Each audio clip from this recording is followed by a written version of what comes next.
What's up, legends? Welcome back to Just Podding Around. Today, we're diving deep into one of wrestling's most enduring and decorated titles, the United States Championship.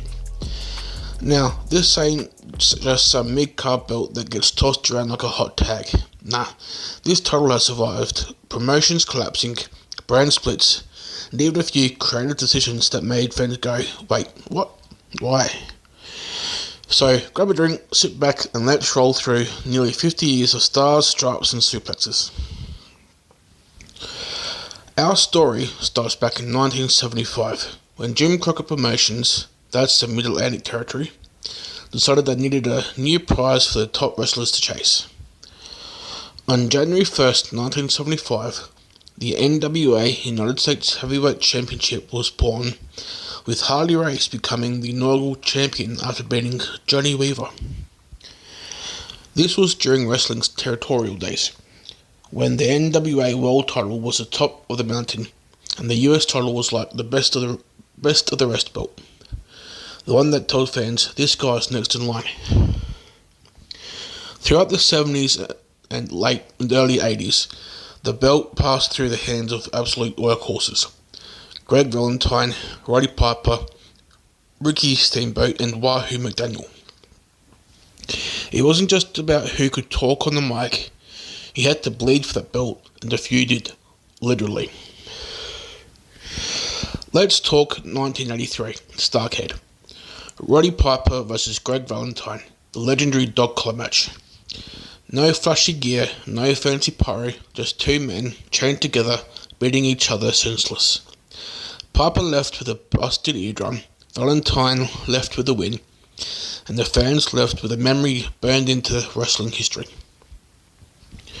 2 years later, Magnum TA and Tully Blanchard took things even further with their I Quit cage match at Starrcade 85. If you've never seen it, do yourself a favour. It's brutal, emotional, and is still the gold standard for storytelling through violence. By the late 80s, the title was the secondary championship of Jim Crockett Promotions, but the company was struggling. That's when Ted Turner came in, bought the promotion, and boom, the WCW era began. When Turner's money came in, the US title got a new stage and new faces. The early 90s saw a few familiar names: Lex Luger, Sting, Ricky Steamboat, Steve Austin, and Rick Rude. Lex Luger was the guy. He had 4 reigns, and one of them lasted 523 days, the longest reign in the belt's entire history. Then you had stunning Steve Austin, before the bald head and the beer, holding the US title and tearing it up with Ricky Steamboat in 1994 at Bash at the Beach. In 1991, WCW finally dropped the NWA name, making it the WCW United States Heavyweight Championship.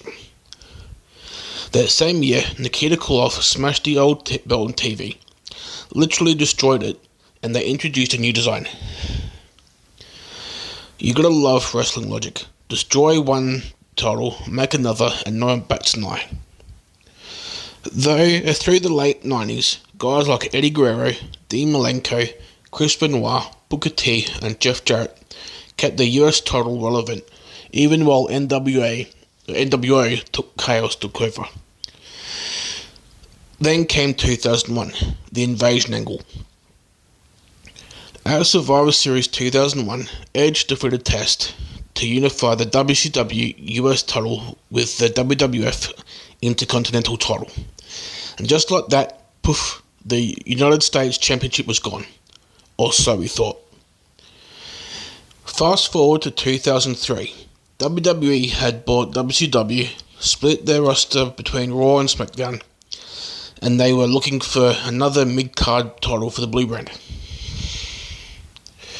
On SmackDown in July 2003, Stephanie McMahon revived the United States Championship, and the tournament crowned Eddie Guerrero the first WWE era champion after he beat Chris Benoit at Vengeance.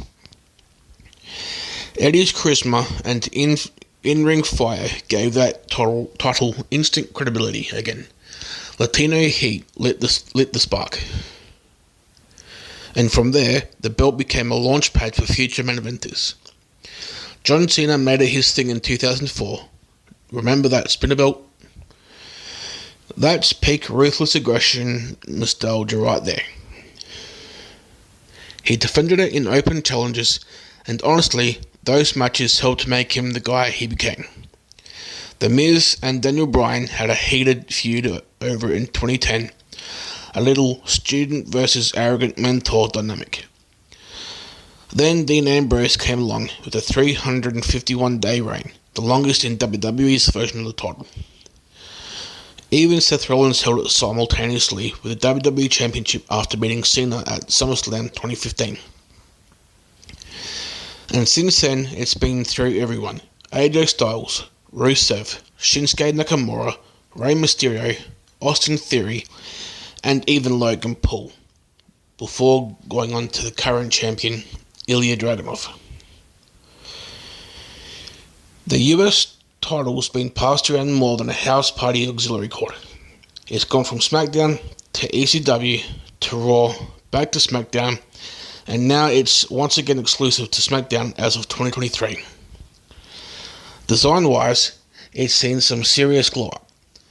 The NWA version had the classic territorial look, gold plates, eagle, US map.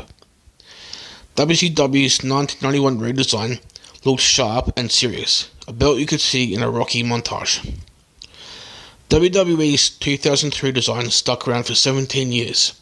Stars, stripes, and that early 2000s vibe. Then MVP introduced the current one in 2020. The one with the big bald eagle and the modern flair.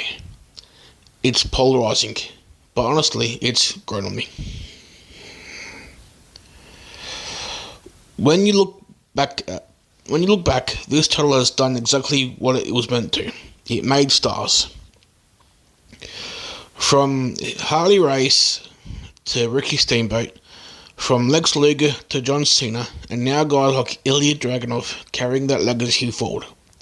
The United States Championship is still that ultimate test. It's where legends start climbing, and where veterans prove they're still a problem. Nearly 50 years of blood, sweat, and storytelling, and it's still going strong. Not bad for a belt that started as just another regional belt, huh? Alright folks, that's the full ride, the complete history of the United States Championship.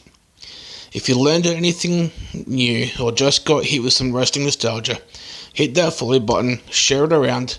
Next week we might dig into another legendary belt, or maybe a rivalry that defined an era. Till then, keep it real, keep it ruthless, and as always, I've been Reese, and this has been Just Podding Around.